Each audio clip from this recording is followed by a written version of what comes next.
For 2,000 years, one question has fascinated historians and defined the Christian faith. Who exactly was Jesus of Nazareth? Was he a great moral teacher, a prophet, or was he something more? For a long time, a popular theory, especially among skeptics, claimed that the divinity of Jesus was a later invention. The idea is that it was a political move by the Roman Emperor Constantine at the Council of Nicaea in 325 AD. Before that moment, the argument goes, Jesus' followers saw him as a remarkable man, but still just a man. Before we continue, give this video a like if you believe Jesus is coming soon. But what if that whole theory just fell apart? What if a discovery, buried for nearly 800 years under a maximum security prison in Israel, could change everything we thought we knew? Archaeologists have just brought something extraordinary to light, a find hailed as one of the most important since the Dead Sea Scrolls. It's an ancient mosaic with a stunning, crystal-clear inscription, one that doesn't just suggest, but openly declares that the earliest Christians worshipped Jesus as God. The story starts in the last place you'd think to look, under the concrete floor of Megiddo prison in northern Israel, right near the biblical site of Armageddon. Between 2003 and 2005, archaeologists led by Dr. Yotam Tepe were doing a routine excavation before a planned prison expansion. They had no idea they were about to uncover what is now believed to be the world's oldest known Christian prayer hall.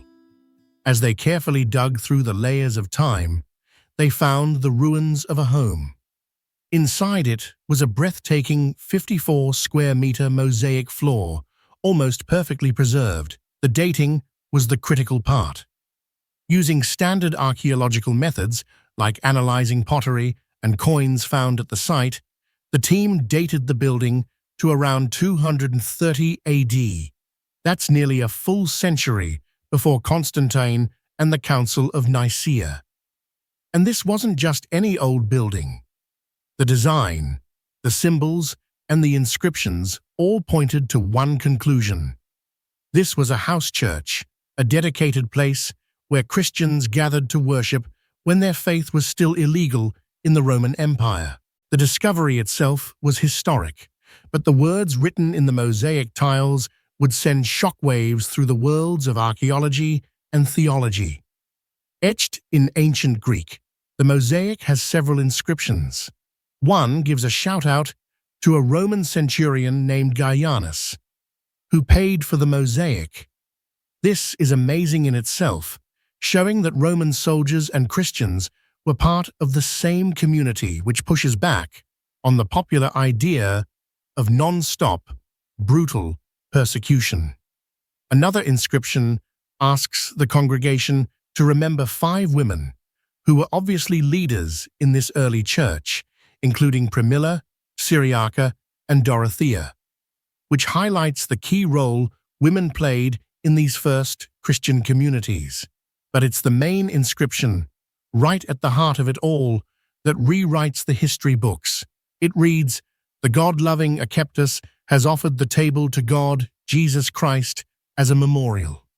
Let's really dig into that, because every single word here is staggering.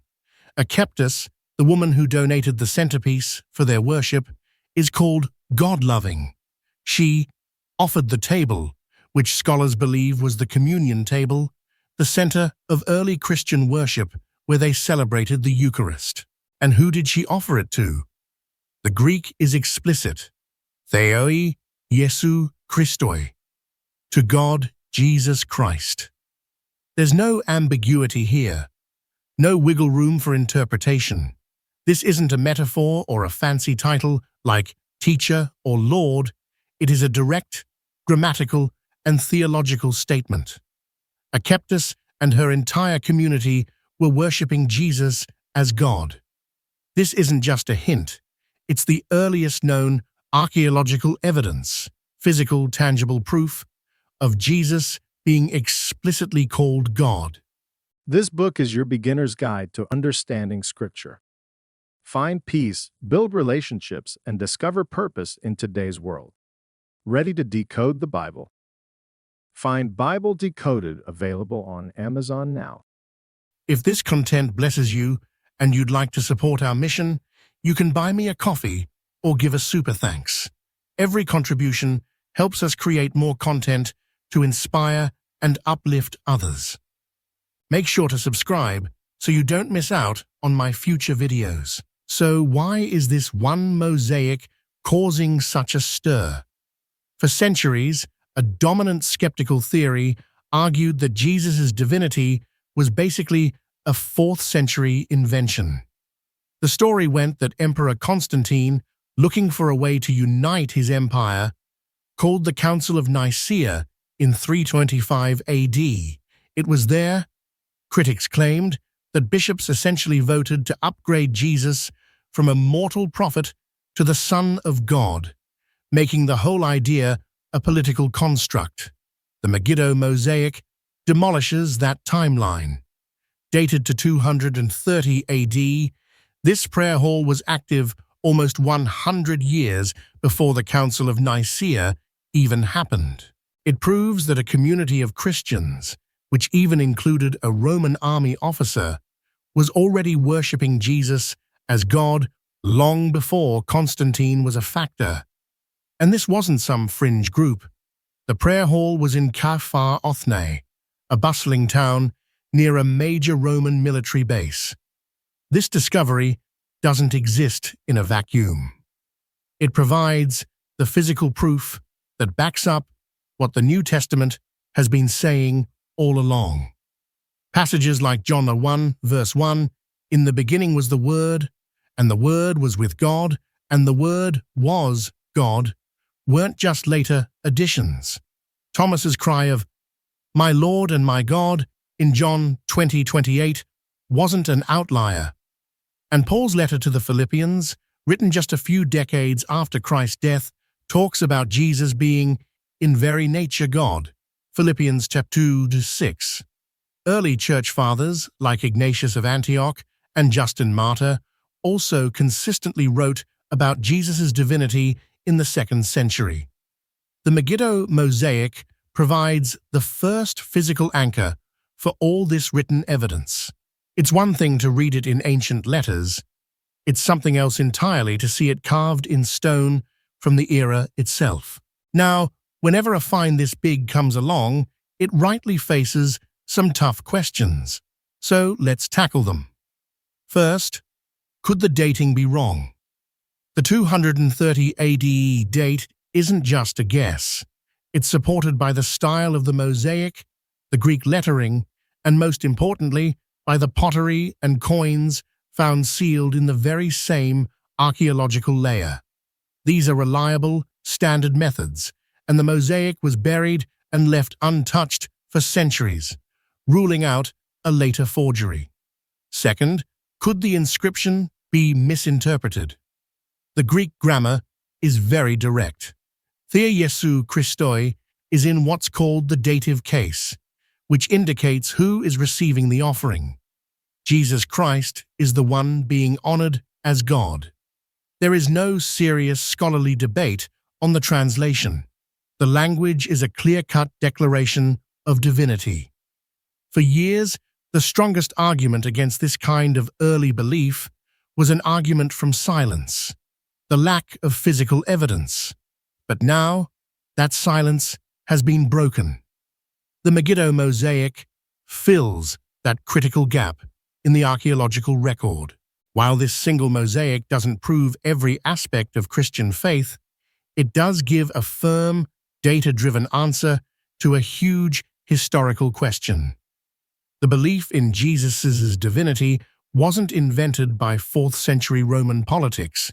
It was a core belief of Christians within the first 200 years. So, did Israel just prove Jesus is God? Archaeology can't prove a theological truth in a lab. But what it can do is provide physical evidence that grounds faith in history.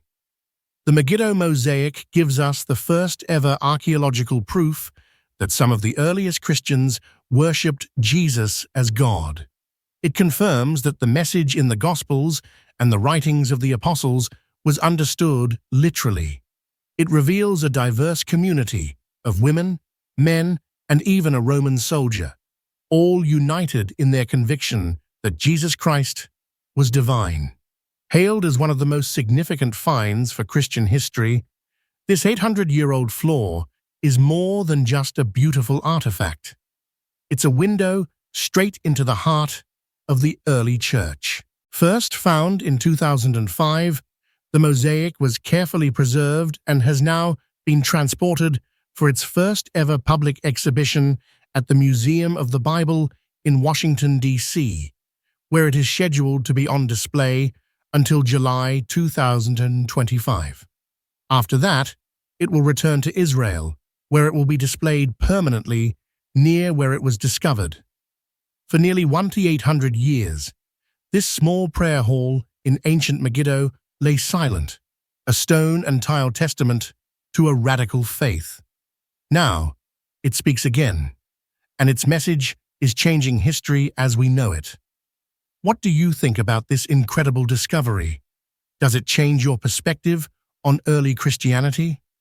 Let me know in the comments below. And if you enjoy uncovering the historical roots of faith, make sure to subscribe and hit that notification bell so you don't miss what's next. Thanks for watching. Feeling anxious or disconnected? Ready for a deeper faith journey designed just for you? Discover Bible Study for Black Women. This guide nurtures faith, strength, and growth week by week. Overcome fear and connect with God. This empowering journey is waiting. Find Bible Study for Black Women on Amazon today and start building unshakable faith. If this content blesses you and you'd like to support our mission, you can buy me a coffee or give a super thanks. Every contribution helps us create more content to inspire and uplift others. Make sure to subscribe so you don't miss out on my future videos.